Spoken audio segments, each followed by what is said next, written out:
So what I'm going to go over here today is something we get asked a lot is kind of if I'm going to white label this and either bolt it onto my offer or make this my primary deliverable and kind of base my agency around this with this DaaS model, right? What am I actually selling and how do I offer it to the market? So when you are to come aboard, should you choose to do so, you're going to receive what's called our DaaS launch book, which if you can see on the right on my screen, it says this is page 3 of 45. So it's very extensive, right? And we're not going through all that. I'm going to try to keep this as direct as possible. But you're going to really understand, and you may have heard or got our ebook about our 7 Trojan horse offers.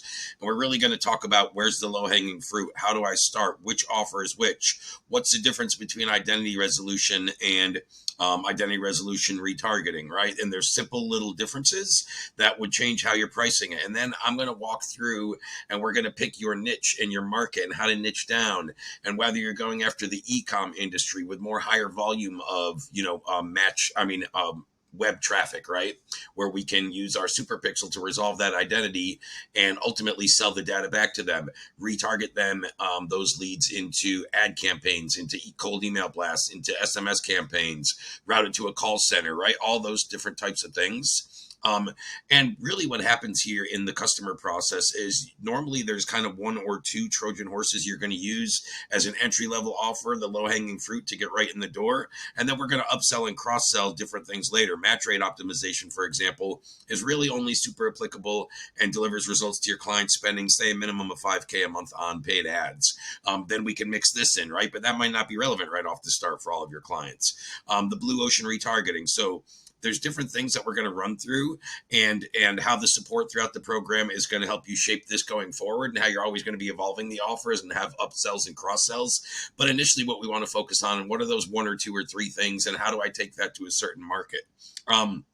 What we're also going to cover in that call, in that first call, when you come aboard, we're going to go through, this is what we call our Trojan horse offer template. And these are really the low hanging fruit of the 3 or 4 or 5 things you should start with.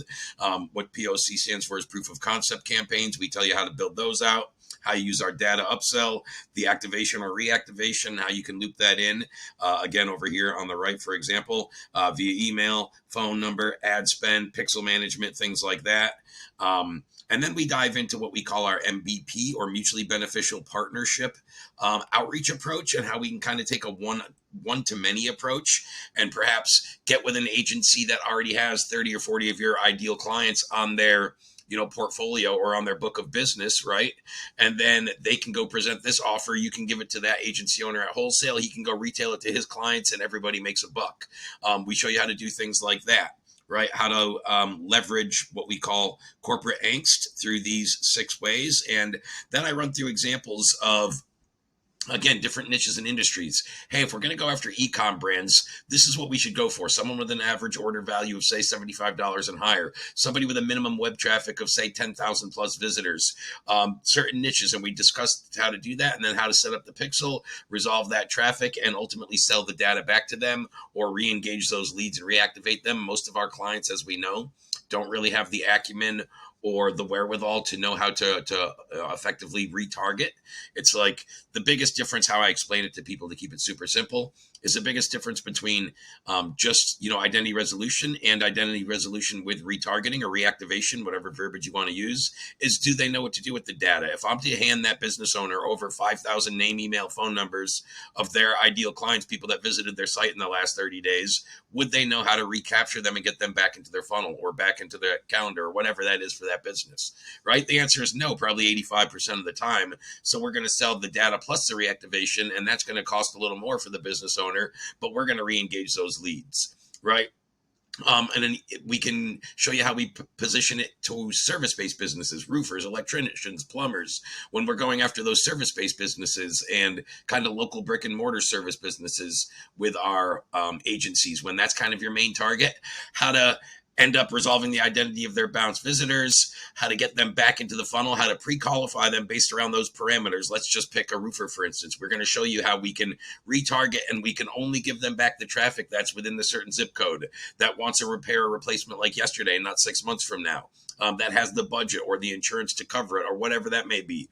And we sit with that business owner. We find out what those 4 or 5 key criteria are for their quality appointment. and we only charge them per quality appointments we book on their calendar. So they're happy to partner at that metric. Or if you're working with more high ticket coaches on the back end, they don't get a lot of traffic, right? So how with the Pixel, we can resolve the identity of their bounce visitors, retarget them, get them back in the funnel, and tell that business owner, hey, Mr. Coach, only when someone I reactivated and get back on your calendar and you have a sales call and you close them, only when you do that, you kick me back 15%, right?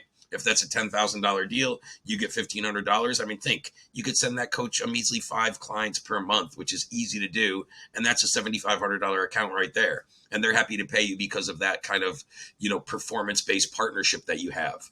And that's just utilizing the data in different angles using the Pixel, right? Then you also have the audience builder features and the keyword and the enrichment features. And we show you all the ways you get to package those up and partner with businesses. And then we show you the exact outreach approach. Once we get into the MVP approach that I was just covering, we go down, and I think it's below these examples. Pardon me. Yeah, right there. And then how we really create that there's a 6-step process that we walk you through, and I give you live real-time examples of clients that we've done this for, how they've niched down, how they picked them, then how they priced it. We show you how to build that out into a process to turn that into your Boolean for your outreach and your identifiers, and then how to plug this into Sales Navigator and turn it into a LinkedIn outreach campaign with a B2B approach. So these are all the things and a lot more that we go through, but that's just really once you're onboarded and into the system. Once you get on that first one-on-one call with myself, we're going to walk through all of that and really build out exactly the niche and the industry and the hooks. And we can show you how to leverage our own, and you'll see at the top, you get to leverage our resources kind of for your tech stack and your case studies within this, because you're still using the same super graph with all the same first-party data as used in these case studies. So you'll see in there authority assets, right? The authority deck that you can use. So we give you a deck and you're going to switch out maybe the first slide or two and brand them with something to your business, but then kind of everything else is transferable. Obviously, you can brand the whole thing right to your company, and that would make a lot of sense. I think the way we designed it, you only had to make the first slide or two interchangeable, and then you can make any additional edits or tweaks. But basically, everything you need to get this off the ground is within here, and I hope people have a little more clarity on that.